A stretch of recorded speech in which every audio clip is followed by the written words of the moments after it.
नमस्कार मित्रों, मैं नाड़ी वैद्य पंडित विनोद मिश्रा आप सभी का बहुत बहुत स्वागत करता हूं। आशा करता हूं कि आप सभी स्वस्थ और प्रसन्न होंगे। मित्रों, आज हम बात करेंगे मोटापे के ऊपर कि लोग खाना खा के मोटे क्यों हो जाते हैं। बहुत सारे लोगों को हम देखते हैं और बहुत सारे लोग ये भी कहते सुनते पाए जाते हैं, नहीं हम तो सिर्फ 2 रोटियां खाते हैं फिर भी मोटे हो रहे हैं, पता नहीं क्यों। तो ऐसा क्या रीज़न है, ऐसे कौन से खाद्य पदार्थ हैं जिनको हम थोड़ा सा भी खाते हैं तो मोटा हो रहे हैं, और कौन से ऐसे घरेलू उपचार हैं या घरेलू ऐसे नुस्खे हैं जिनकी वजह से आप दुबले हो सकते हैं, जिनका उपयोग करके आप दुबले हो सकते हैं। तो आइए हम इन टॉपिक पे आज बात करेंगे। तो मित्रों, सबसे अहम चीज़, हमारी लाइफ स्टाइल दिनों दिन बदलती जा रही है और हर व्यक्ति पिछले 50 सालों में सिर्फ इन सभी बातों पर ही रिसर्च हुई है कि व्यक्ति को कितना कम से कम काम करना पड़े, उस पर ही खोज हुई है। बहुत सारी मशीनरीज की खोज हुई है। मतलब पोंछा लगाने के लिए मशीन हो गई, मिक्सर हो गया, रोटियां बनाने की मशीन हो गई, काम वाली बाई लोगों ने लगा लिया, बर्तन धोने की मशीन हो गई, कपड़े धोने की मशीन हो गई, हर चीज़ की मशीन हो गई। तो हर चीज़ अब मशीन ही यदि करेगी तो व्यक्ति तो मोटा होगा ही। तो आइए हम जानते हैं शुरुआत से कि पहला ऐसा हम क्या काम करते हैं जो चीज़ हमें मोटा बनाती है। तो पहले हम बात उन चीज़ों की करेंगे जो जो चीज़ें हमें मोटा बनाती हैं या हमारा फैट बढ़ाती हैं, हमारा वज़न बढ़ाती हैं। तो सबसे पहली बात तो हमें एक चीज़ का ध्यान रखना चाहिए कि आप जो भी लोग हैं 15 साल के उम्र के ऊपर के बच्चे, इनमें ज़्यादा मोटापा, कुछ हालांकि बच्चे कम उम्र के भी बहुत ज़्यादा मोटे होते हैं, लेकिन हर व्यक्ति की एक हाइट होती है, एक ऊंचाई होती है। उसकी ऊंचाई के हिसाब से ही उसका मोटापा या उसका वज़न होना चाहिए। तो वज़न ज़रूर चेक करते रहना चाहिए और ऊंचाई के हिसाब से, उम्र और हाइट के हिसाब से ही वज़न होना चाहिए। तो किसका कितना आदर्श वज़न क्या होना चाहिए आप लोग भली भांति जानते होंगे। लेकिन सुबह उठते से ही लेकर और रात में सोते तक ऐसे कौन से हम काम करते हैं जिनसे हमारा मोटापा बढ़ता है। तो पहला काम यह होता कि सुबह उठते ही हम पानी नहीं पीते। जी हाँ, जब हम पानी नहीं पीते तो जो हमारा पाचन तंत्र है, जो पेट है, वो सही से साफ़ नहीं होता, और जब पेट सही से साफ़ नहीं होगा तो कब्ज़ बनेगा, और कब्ज़ बनेगा तो मोटापा बढ़ेगा।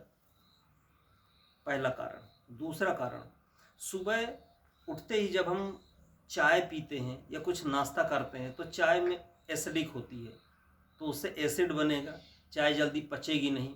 और जो नाश्ता करेंगे वो भी हम तेली करेंगे, या जो भी अन्न का नाश्ता यदि हम करते हैं तो वह नाश्ता भी फैट वाला ही होता है, तेल वाला होता है। तो सुबह सुबह जो भी हम नाश्ता करें तो कोशिश करें कि वह फल और सब्जियों से युक्त हो, वही नाश्ता करें। सिर्फ तेल में तला हुआ बेसन, मैदा, ब्रेड, बिस्किट, चाय, इन सभी से बचना चाहिए, तो मोटापा ज़रूर कम होगा।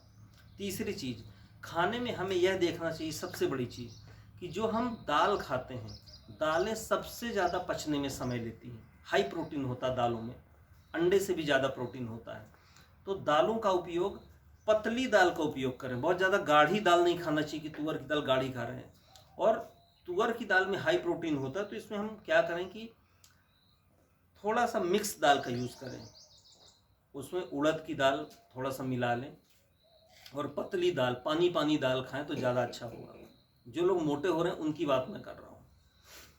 इसके अलावा बहुत सारे लोगों को यह याद ही नहीं रहता कि खाना खाते समय हम पानी पिएं, खाने के पहले कितना पानी पिएं, खाने के बाद कितना पानी पिएं।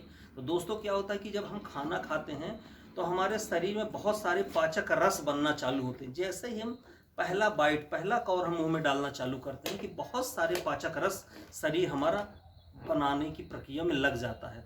लेकिन जैसे ही हम थोड़ा सा एक कौर या एक रोटी हमने खाना खाया और उसका घटाघट पानी, 1 गिलास पानी मार दिया, तो जो एंजाइम पाचक रस बने हैं वो सब घुल के और चले गए पेट के अंदर।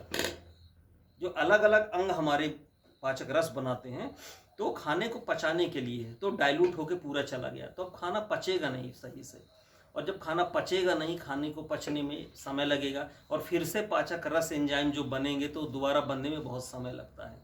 तो ऐसी गलती कदापि ना करें।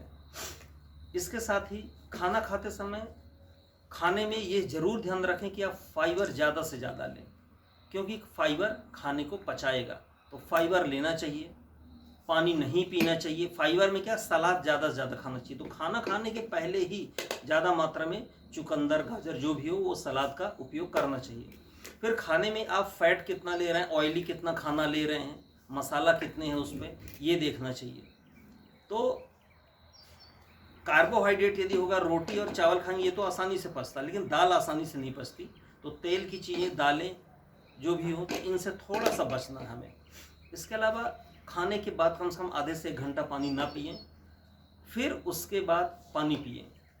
इसी के बीच में कुछ लोग ये बोलते हैं कि नहीं डॉक्टर तो बोलते बहुत पानी पीना है, तो भैया बहुत पानी नहीं पीना। बहुत सारे लोगों को भ्रम होता है कि हम खाना खाने के बाद 1 लोटा पानी यदि पी लेंगे तो वो खाना पचाएगा, नहीं, ये बिल्कुल गलत है। एक चीज़ आप कर सकते हैं कि 2 खाने के बीच में, जैसे रोटी और सब्जी आपने खाई, तो रोटी और सब्जी के बीच में अब आपको दाल चावल खाना है, तो रोटी सब्जी आपने फिनिश कर ली, अब आपको जब दाल चावल खाना तो उसके बीच में लगभग आप 200 ml पानी अधिकतम पी सकते हैं पूरे खाने के दौरान, इससे ज़्यादा नहीं। तो ये जो 200 ml पानी पिएंगे, ये खाने को थोड़ा सा अंदर डाइल्यूट करेगा, पाचक रसों को आपस में मिलाएगा, तो ये अच्छा है, लेकिन ज़्यादा पानी नहीं पीना। डॉक्टर बोलता पूरे दिन पानी पीना है, लेकिन खाना खाने के तुरंत बाद पानी नहीं पीना। इसके अलावा खाना खाने के बाद वज्रासन में ज़रूर बैठें। जो मोटे लोग हैं, जिनका वज़न ज़्यादा बढ़ रहा है या जिनको वज़न अपना कम करना है, तो वज्रासन में ज़रूर कम से कम 2 से 3 मिनट से शुरुआत करें और 5 से 10 मिनट तक धीरे धीरे करके समय बढ़ाएं, और ऐसे 10 मिनट तक वज्रासन में सुबह के खाने में या दोपहर जब भी खाना खाते हैं या रात जब भी खाते हैं, तो खाना खाने के बाद ज़रूर वज्रासन में बैठें। या वज्रासन में नहीं बैठते हैं तो आपको टहलना ज़रूर चाहिए। इसके साथ ही जो सबसे ज़रूरी चीज़ है, ये देखना चाहिए कि आप कैलोरी कितनी ले रहे हैं, डाइट कितनी ले रहे हैं। आपको भूख नहीं है, बिना भूख के ही आप खाना खाए जा रहे हैं। कम से कम जैसे सुबह हमने खाना 10 बजे यदि खा लिया, तो 10 बजे के बाद हमें 6 घंटे का टाइम लगना चाहिए दूसरा खाना खाने में। 10 के बाद 11, 12, 1, 2, 3, 4, 5, तो ऐसे 5 बजे कम से कम आप खाना खाई थी। सुबह 10 बजे खाया है तो 4 बजे के बाद ही खाना खाना है। कुछ लोग बीच बीच में, जैसे अभी कुछ खाना खा लिया, उसके बाद 1-2 घंटा फिर कुछ स्नैक्स ले लेंगे, कुछ भी बीच बीच कुछ भी खाते रहते हैं, तो ऐसा नहीं खाना, क्योंकि खाने को पचने में कम से कम 6 घंटे का समय लगता है। तो 6 घंटा खाना आराम से पचेगा। बीच बीच में खाएंगे तो मोटापा बढ़ेगा, क्योंकि वर्किंग है नहीं, बहुत ज़्यादा मेहनत कर नहीं रहे, लेकिन खाए जा रहे हैं। लेकिन शाम के समय यदि भूख नहीं है तो ज़बरदस्ती नहीं खाना। कुछ लोगों को लगता है कि नहीं, खाना 2 टाइम खाना है तो खाना ही है, क्योंकि वर्किंग नहीं है, भूख ज़्यादा लग नहीं रही है, लेकिन ज़बरदस्ती आप खा रहे हैं। अच्छी सब्जी का कि किसी ने दुहाई दे दी कि बहुत अच्छी सब्जी बनी हुई है तो खा लीजिए, 2 रोटी खा लीजिए, अरे साथ में बैठ के खा लेते हैं, तो आप बिना मन के, बिना भूख के खाते हैं। तो यदि बिना भूख के खाना खाएंगे तो मोटापा बढ़ेगा ही बढ़ेगा। तो जब तक अच्छी भूख ना लगे तो कृपया खाना ना खाएं। और बाज़ार की चीज़ें जो भी हैं, तली हैं, समोसे हैं, कचौरी है, कुछ भी चीज़ें बाज़ार की जो होती हैं, जंक फूड वगैरह होते हैं, तेल से जो बने हैं। और सबसे जो बड़ी चीज़, इनसे तो बचना ही है, जो सबसे बड़ी चीज़ है शक्कर, मीठा यदि आप खाना खाने के बाद खाएंगे तो ये आपका वज़न बढ़ाएगा। खाना खाने के बाद मीठे में यदि खा सकते हैं तो सिर्फ गुड़ थोड़ा सा खा सकते हैं आप, और कुछ भी नहीं। तो मीठे से ज़रूर बचना है। मीठा खाएंगे तो वज़न बढ़ेगा, और यदि वज़न बढ़ रहा है तो आप ये देखें कि कहीं आपको थायराइड तो नहीं हो रहा है। तो समय समय पे पूरे शरीर की चेकअप ज़रूर कराएं, बॉडी चेकअप ज़रूर कराएं, ताकि समय से पहले, बीमारियों को बहुत ज़्यादा बढ़ने से पहले ही हमें उन सब चीज़ों का पता हो जाना चाहिए। और आप एक्सरसाइज ज़रूर करें, सुबह टहलें, दौड़ना नहीं है। आयुर्वेद में दौड़ने के लिए मना किया गया है, आयुर्वेद के ग्रंथों में दौड़ना बिल्कुल मना ही है। तो हमें टहलना है, कम से कम 1 से 2 किलोमीटर पैदल सुबह चलना है। सुबह सूर्योदय के समय चलेंगे, शाम को खाना खाने के बाद टहल सकते हैं, शाम को सूर्यास्त के समय चल सकते हैं। तो टहलना ज़रूर है, योगा करना है। जिम जो लोग जा रहे हैं, जिम जा सकते हैं, तो उससे आपका फैट बर्न होगा। इससे मोटापा बहुत हद तक कम हो जाएगा, वज़न आपका कम हो जाएगा।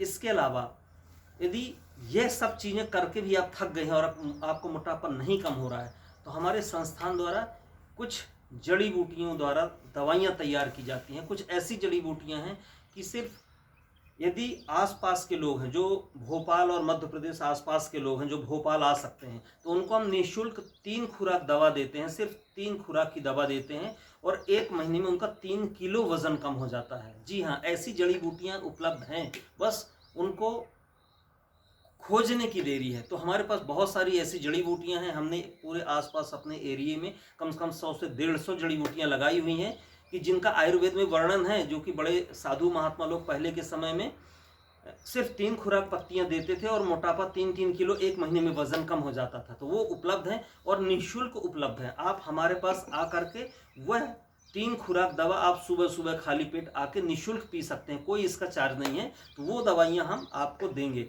तो वो दवाइयाँ लेने के लिए आप कभी भी हमें 8770448757 नंबर पर संपर्क करके और आप अपना समय स्थान बुक करा सकते हैं। और एक दिन पहले कम से कम हमें ज़रूर बताएं फ़ोन करके जब भी आपको आना हो। और इसके अलावा कभी भी कोई भी असाध्य बीमारी आपको हो रही, बीमारी की शुरुआत हो रही है या आपको समझ में नहीं आ रहा है या डॉक्टर से दवाई करा के आप लोग परेशान हो चुके हैं, बहुत सालों से आप दवाइयाँ खा रहे हैं लेकिन उसका बीमारी कम होने का नाम नहीं ले रही है और डॉक्टर बोलता है कि आपको ज़िंदगी भर दवा खाना है, तो ऐसे केसेस में आप किसी भी असाध्य बीमारी को जड़ से आयुर्वेद के द्वारा ख़त्म कर सकते हैं। ये आयुर्वेद की शक्ति है। तो आप लोग ज़रूर हमें फ़ोन करके और निःशुल्क परामर्श लीजिए।